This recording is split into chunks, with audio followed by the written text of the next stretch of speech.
Allahumma barik lana fi Rajab wa Sya'bana wa balikna Ramadana waghfir lana dzunubana.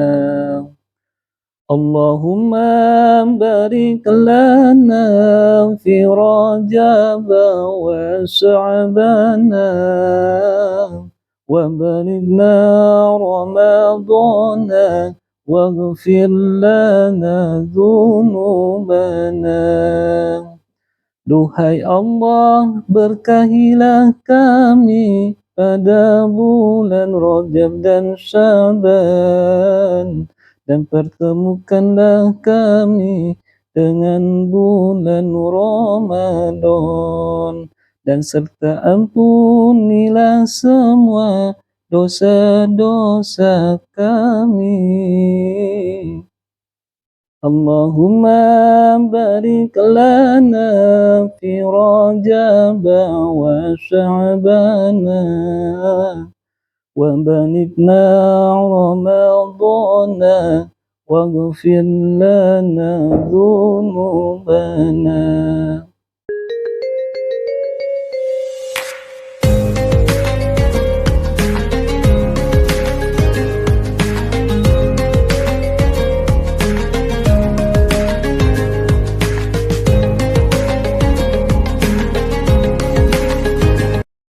Assalamualaikum warahmatullahi wabarakatuh. Halo sahabat cermat, selamat datang kembali di podcast SMPN 159 Jakarta. Ruang belajar inspiratif untuk membangun generasi baru yang kritis, aktif, positif, dan kreatif. Perkenalkan, saya Viola yang akan membantu podcast kali ini. Gak kerasa ya, kita udah memasuki bulan suci Ramadan. Bulan penuh pengampunan, penuh berkah, dan takjil tentunya. Tapi, ngabuburit bukanlah hal satu-satunya yang spesial yang ada di bulan penuh ampunan ini.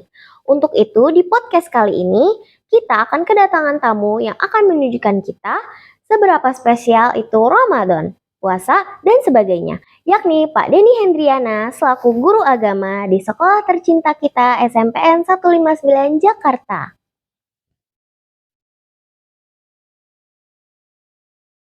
Mari Pak. Mari. Gimana nih Pak kabarnya? Alhamdulillah. Alhamdulillah ya. Udah siap dimulai? Siap. Oke, langsung ke pertanyaan pertama ya Pak. Menurut Bapak nih, makna puasa itu selain tidak makan dan minum apa sih? Makna puasa yaitu untuk meningkatkan ketakwaan kita kepada Allah Subhanahu wa taala. Karena tertuang dalam surat Al-Baqarah ayat 183 yang berbunyi, A'udzu billahi minasyaitonir rajim. Bismillahirrahmanirrahim. Ya ayyuhalladzina amanu kutiba alaikumus syiyam kama kutiba min qablikum la'allakum ta'takun. Dalam surat tersebut bahwa artinya wahai orang-orang yang beriman. Dan dijelaskan wahai orang-orang yang beriman.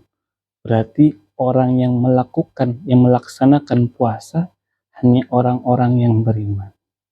Jadi maknanya puasa itu meningkatkan ketakwaan kita kepada Allah Subhanahu wa taala.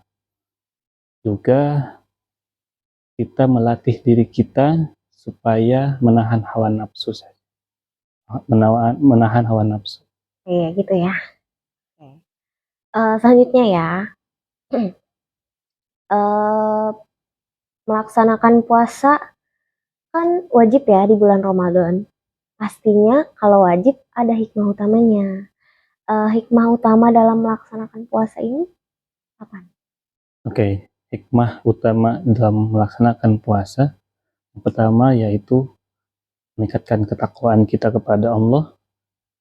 Yang kedua itu melatih diri kita supaya kita bisa menahan hawa nafsu kita, supaya kita tidak bisa supaya kita mengerem kata-kata kasar, kata-kata ejekan yang biasanya hari-hari biasa kita suka bergosip ya kan. Iya. Ya bulan puasa kita diring dulu lah, jangan bergosip, jangan kita ngomongin orang.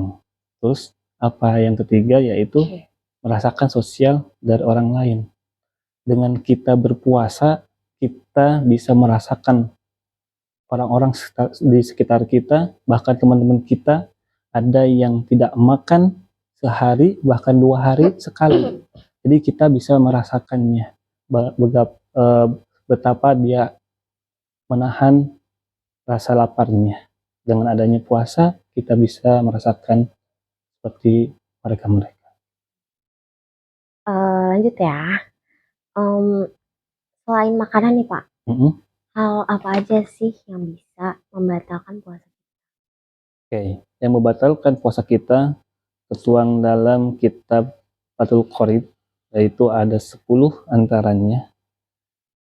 5 lubang, berarti 5 lubang itu hidung, mulut, telinga, ya kan? Maaf, kemaluan, dan anus gitu.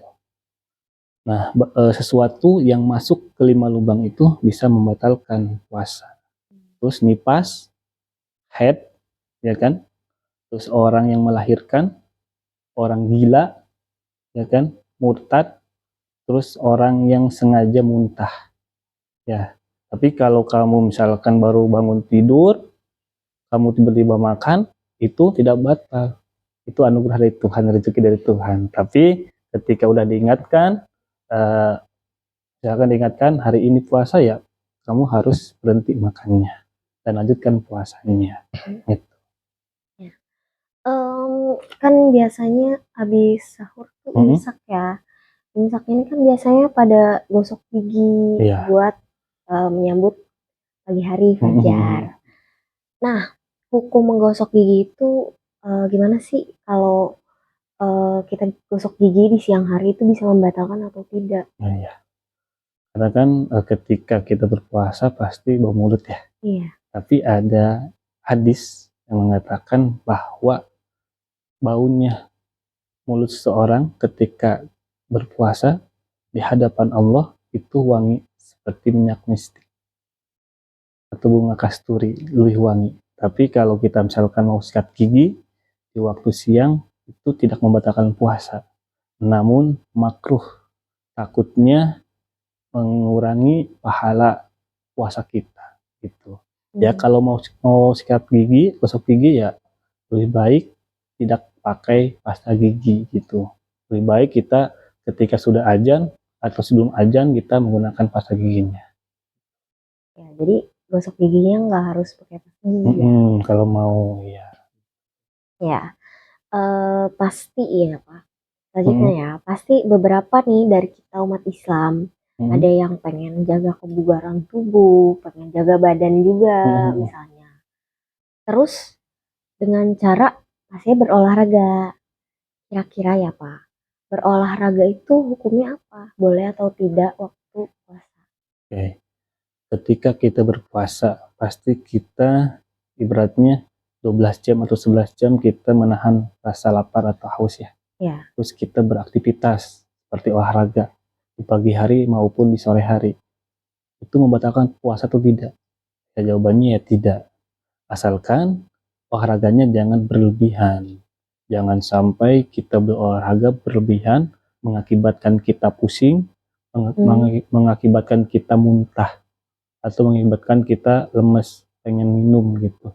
Jadi justru membatalkan jadi jangan yang berlebihan. Kalau kita mau berolahraga yang secukupnya saja, itu tidak nggak apa-apa. Tidak dilarang oleh agama ketika kita berpuasa. Tapi hukumnya makruh ya? Kalau berlebihan ya, gitu. Nih ya, di bulan Ramadan ini ya Pak, ada aja nih anak-anak zaman sekarang yang main kesana kemari, terus kesulut emosi, jadinya ucapannya nggak bisa dijaga, akhirnya ngomong kasar. Segala binatang keluarlah dari mulutnya kan. Itu hukumnya bagaimana? Nah, balik lagi ya. Ketika kita puasa itu kan melatih jiwa kita, menahan hawa nafsu kita, ya kan? Karena puasa itu memiliki 3 tingkatan. Tingkatan puasa yaitu tingkatan umum. orang yang puasa hanya bisa menahan hawa, lapar saja, dan rasa haus gitu. Sedangkan batinnya, mulutnya tidak dijaga, hatinya tidak dijaga. Yang kedua apa tingkatannya? Puasa khusus gitu. Puasa yang bisa menahan hatinya, yang bisa menahan ucapannya. Tidak hanya sekedar menahan hawa, minum, dan haus saja. Tapi hawa nafsunya pun dijaga. Ucapannya ya harus dijaga. Gitu. Yang ketiga, yaitu puasa tingkatan kita ya khusus, pil khusus. Jalan puasa itu kolbinya, hatinya pun ikut puasa. Rasanya ikut puasa. Kita tidak hanya puasa di siang hari, ya puasa siang hari, kita sampai maghrib buka puasa, tapi kita digunakan hari-hari puasa itu dengan hal yang baik, baca Quran, terus menolong orang lain, aktivitas dan lainnya. Dan pertanyaan yang tadi balik lagi, apakah ketika kita berpuasa mengatakan kata-kata kasar, kata-kata kotor gitu kan, kata-kata binatang, itu tidak membatalkan puasa. Namun salah satu yang membatalkan pahala puasa yaitu berkata kasar atau berbohong. Itu dalam kitab kuning jelaskan ada beberapa hal yang membatalkan pahala puasa. Di antaranya itu berbohong dan berkata kasar. Lanjut ke topik selanjutnya. Tentang zakat nih Pak. Zakat itu biasa dilakuin oleh siapa? Oke, zakat fitrah khususnya mungkin ya. Zakat fitrah itu kan dilakukannya di bulan Ramadan. Itu wajib semua manusia, umat muslim. Wajib hukumnya menjalankan zakat fitrah. Bayi yang baru lahir di bulan Ramadan pun wajib menunaikan zakat fitrah. Batasnya sampai kapan? Sampai malam takbir berkumandang. Itu batasan berzakat fitrah. Jadi golongan yang untuk berzakat fitrah itu semua umat muslim, mau itu dewasa, anak bayi, orang tua, itu semuanya wajib untuk menjalankan zakat fitrah. Secara semuanya ya? Iya, semuanya. Anak-anak berarti juga harus ya? Nah, tapi kan ya kebanyakan anak-anak kan belum punya penghasilan. Itu gimana? Nah, kalau anak-anak kan masih ditanggung sama orang tuanya gitu. Satu anak itu sekarang, satu orang itu 2,5 beras ya gitu. Kalau misalnya diuangkan ya mengikuti harga beras sekarang gitu. Gitu ya. Saya nih Pak, kemarin dengar dari suatu ulama kalau hukum zakat itu bisa berubah sewaktu-waktu tertentu. Ini kira-kira benar nggak ya? Berubah dalam waktu tertentu. Waktu tertentu. Misalnya apa? Misalnya kayak waktu itu pernah ngomong ulamanya kalau bisa jadi hukumnya sunnah kalau dilakukan sebelum sholat Idul Fitri. Iya, betul. Karena ketika kita zakat fitrah di luar atau melebihi malam takbir, malam Idul Fitri, atau kita melaksanakan zakatnya sudah melakukan sholat id ya pada pagi hari, itu termasuk bukan zakat lagi, namun termasuk sedekah gitu. Jadi kan zakat fitrah itu di waktunya sampai sebelum sholat id atau malam takbir. Tapi benar. Ya betul. Lanjut ya ke topik selanjutnya Pak ya. Terawih. Terawih itu sih apa ya? Hukumnya itu apa? Terawih itu sunnah, ya kan? Iya. Oke. Sekarang Bapak mau tanya. Ketika kamu melaksanakan sholat terawih, pasti kita melakukan sholat isya berjamaah. Iya. Ya kan? Sesudah sholat isya berjamaah ada namanya hadiyah isya atau qobliyah isya. Iya. Kamu suka melaksanakannya? Oh, jarang qobliyah isya. Nah, terawihnya jalankan kan pasti. Tetap. Oke. Dalam hukum sholat taraweh dan sholat sunnah sesudah sholat isya, ya kan, qobliyah atau badiah, itu tingkatannya lebih tinggi dibandingkan sholat taraweh. Meskipun sholat taraweh dilaksanakannya hanya di bulan Ramadan saja, tapi sunnah gitu. Karena Nabi Muhammad pun melaksanakan sholat taraweh itu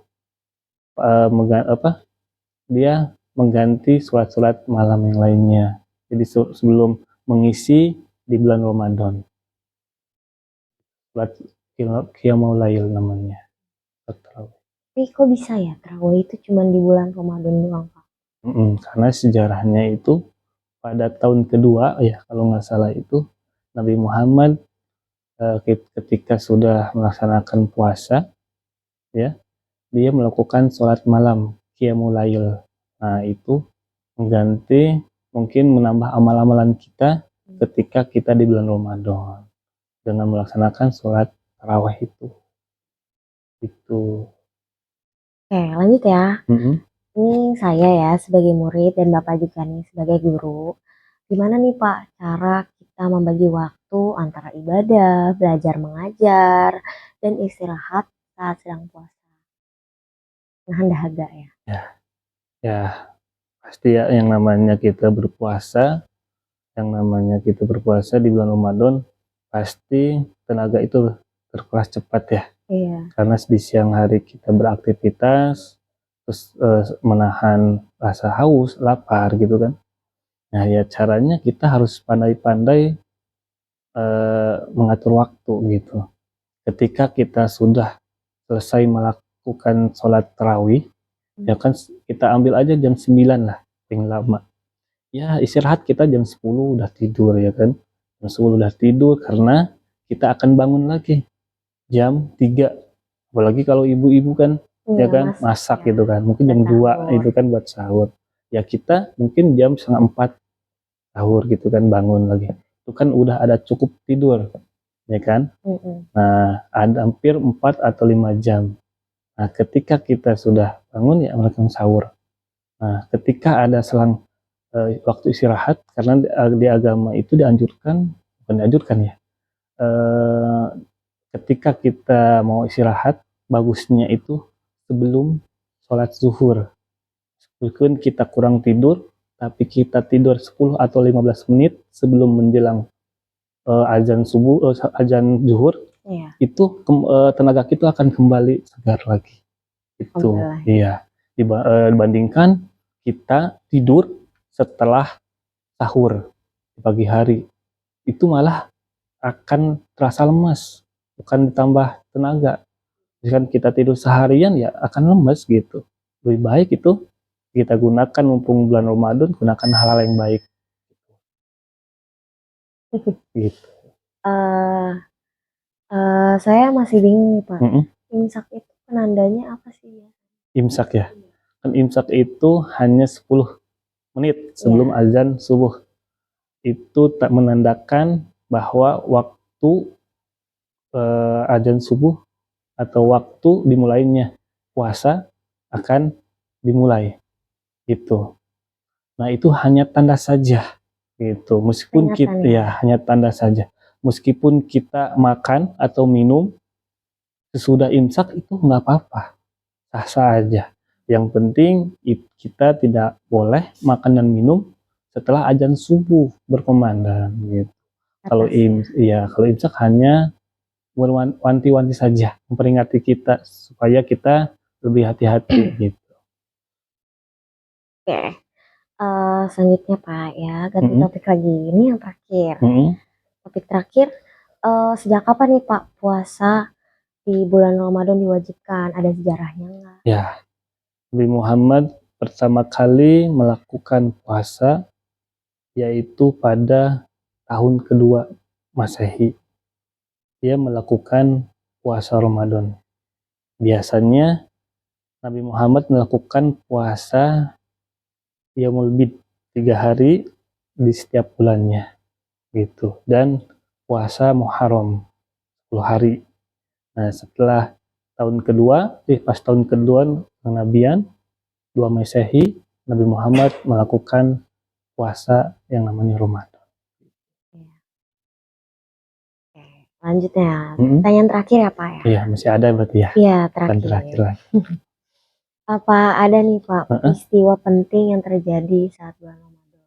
Ya, peristiwa penting ya mungkin setiap tahunnya yaitu mungkin nuzul Quran. Ya kan? Malam 1000 bulan. Itu tepatnya pada mungkin ya ada yang 17 Ramadan. Malam kemuliaan Tuhan. Kemuliaan Lailatul Qadar. Itu kan. Terus yang kedua apa? Perang Badar. Perang Badar terjadi pada 17 Ramadan. Oke. Ya. Terus apa lagi? Fatul Mekah 20 Ramadan 8 Hijriah. Pembebasan kota Mekah oleh Rasulullah.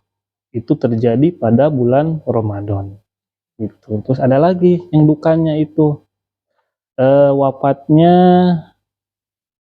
Sayyidina Aisyah dan Fatimah Az-Zahra itu di bulan Ramadan juga gitu. Jadi banyak peristiwa-peristiwa di bulan Ramadan Suka duka itu. ya. Suka dukanya. Alhamdulillah ya. Oke Pak, kita sudah selesai ya podcastnya kali ini. Makasih ya Pak sudah berbincang dengan saya di podcast kali ini. Baik, Pi, sama-sama. Alhamdulillah ya, kita sudah sampai di penghujung video. Dengan podcast kali ini, semoga kita sebagai murid dapat lebih semangat, sabar, peduli, dan baik dalam menunaikan ibadah puasa. Saya, Viola, sebagai host mengucapkan mohon maaf jika ada kesalahan dalam bertutur kata. Wabillahi taufiq wal hidayah. Wassalamualaikum warahmatullahi wabarakatuh. Waalaikumsalam warahmatullahi wabarakatuh.